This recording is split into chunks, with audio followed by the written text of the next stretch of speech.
Welcome to Hanging Out with Robert, that's me. This video contains things that I encounter throughout the day. If for some reason I complete a task and you would like to see the details, you can click on the link in the description area below. This video also contains tips and tricks that I learned throughout the years. I plan on leaving this video accessible for about 30 days. After that, you can view it through my Patreon account. Thank you very much for watching. Kicking off the Tinker Day with this V70 R. Somebody hit it, put that mark on there. I need to see if that'll polish off. However, we're having wheel rub because Byron replaced the wheels on here, and now they rub this part of the wheel skirt up on the front side. I guess these different wheels, L, Bruce, have a different offset, and they're rubbing up there. And I would have to roll this out even further. Take this skirt out, rub it out. Stop this rubbing. Man, it's destroying these Continentals. However, I may also have a problem with the spring rate. So I took some springs out of a wagon and I'm going to compare them to the springs that are installed, just in case these are C70 springs, and try to get that squared away. Also, this car has a C's brake caliper, and I got one of those while I was in Vegas, so I'm going to replace this rear caliper so he can have four-wheel brakes again. Might have to replace this rotor if it's been destroyed by this bad caliper. So let me see what's going on here.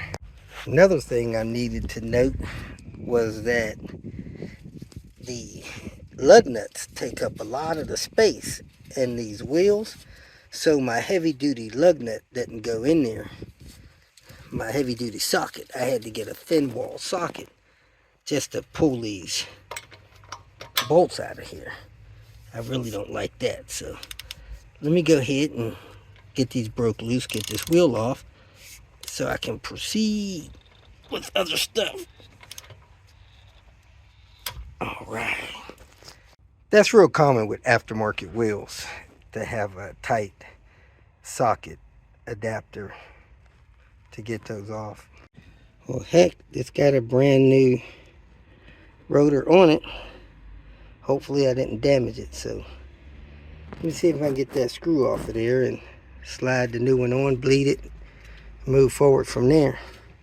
It also appears that this wheel needs some hub centric rings so that it can not vibrate or wobble while he's going highway speeds. I wonder if this could be machined down to change the offset. You see the offset on these things are probably different. Makes a difference when you're dealing with stuff. So 1,600 pound max per wheel. I don't know if that 102 is the offset from the center point. This line was super tight going on. I couldn't really get it off on the car, so I just cut it, make it easy for myself when I removed it. And now I cut it down lower. Well, put that wrench on there. I wasn't gonna put a socket in there, but I put that wrench on there and I got it broke loose.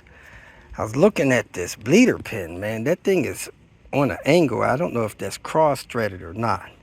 So I'm gonna see if I could break that loose and see if that starts to come out straight, if it's bent or if it's messed up. I don't know. If I might have to bleed this thing with the line instead of this bleeder pin, because I'm not trying to break a bleeder pin off. Let me grab that tool for that and see if I can break that loose and see if it'll screw out properly. May have to re-tap a hole in it. Well, I broke it loose and it screwed out and screwed back in easy, so it's either threaded crooked or something, but anyway, it seems to be fine. So let me finish unscrewing that, then get down there, unscrew that line from that caliper, put it on this caliper, then remove that caliper and open up these pads a little bit more and get this on that rotor if the rotor's not damaged.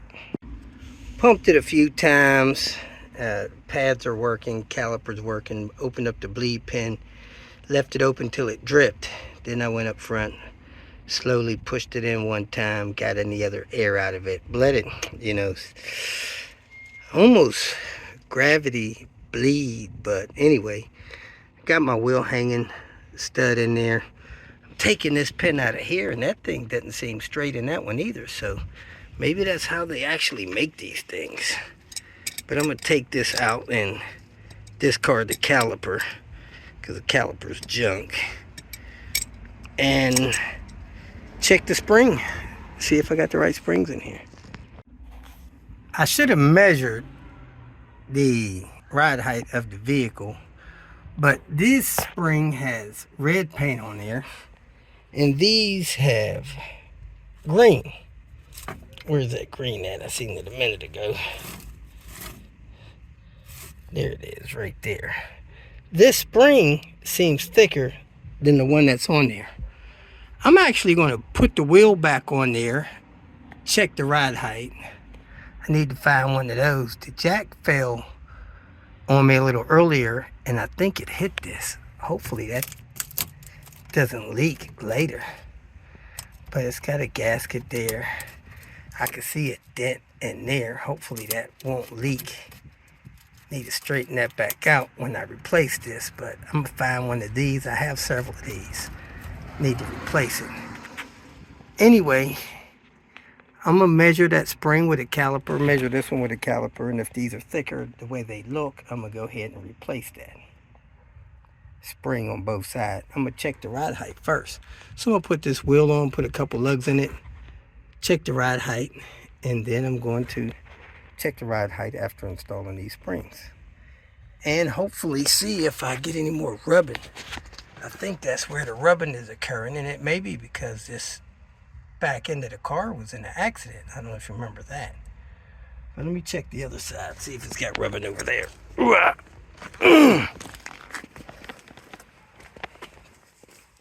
Yeah, it's got rubbing over here too, not as bad as that side.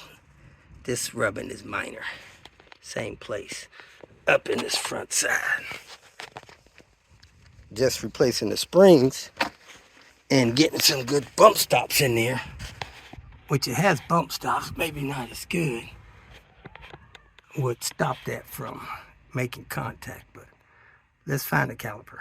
My buddy Tony gave me this caliper a couple days ago, so let's measure this spring halfway up here. 12.83, 12.84. Now let's measure this one under here.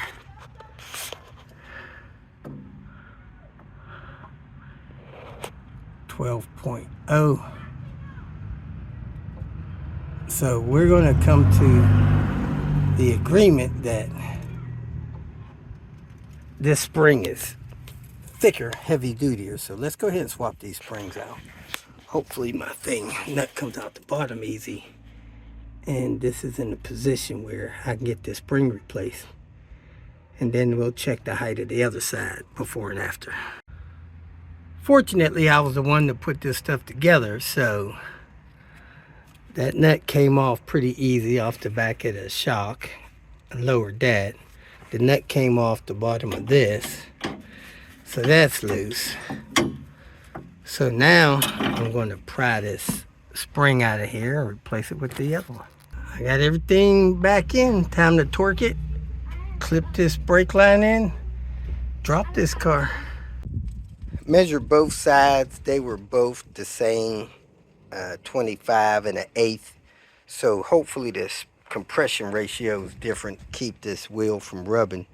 I'm going to go into the car, see if I can see what's vibrating under there under certain engine torque situations, and try to center this wheel. I'm gonna jack it up and try to get that front wheel centered. I got a hub centric ring there. I might purchase 8 of those. I thought I did have a few of those, but need to get a few more of those so that I can put them on these wheels that we have that are custom.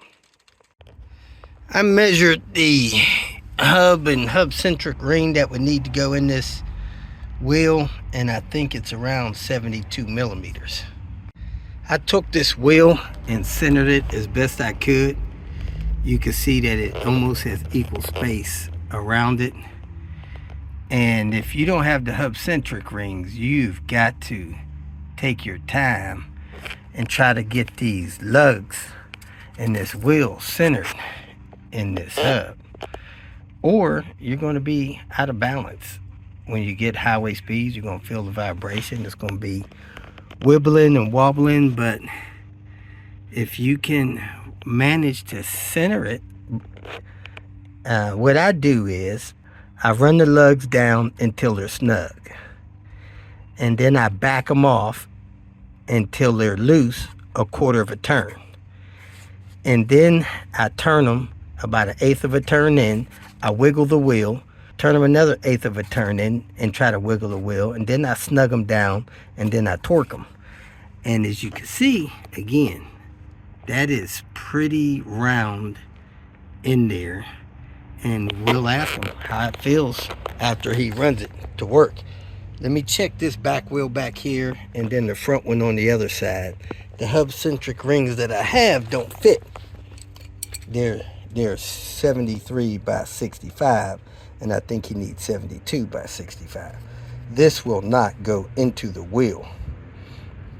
This fits on the car, but the wheel won't go over the outer edge. It's too big. And it has sizes on there. See that 73 there? Let's see if we get it to focus in on that 73. There it is. 73.0. I think he needs like a 72. And this is the back tire that I tried to align. Not sure if it's done as good as that front one, but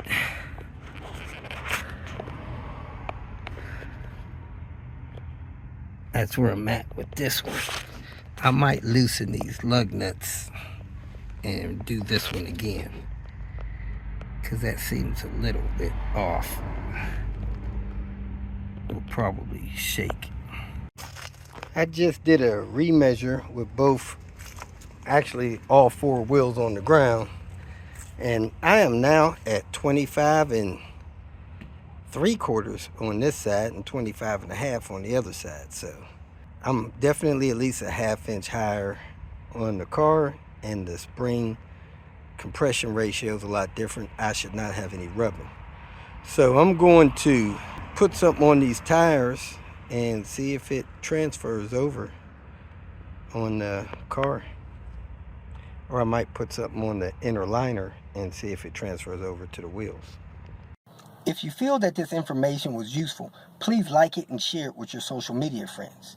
You can subscribe to my channel so that you will get notifications of future videos that I post. You can follow me on Twitter, and if you need to contact me directly, please visit my website.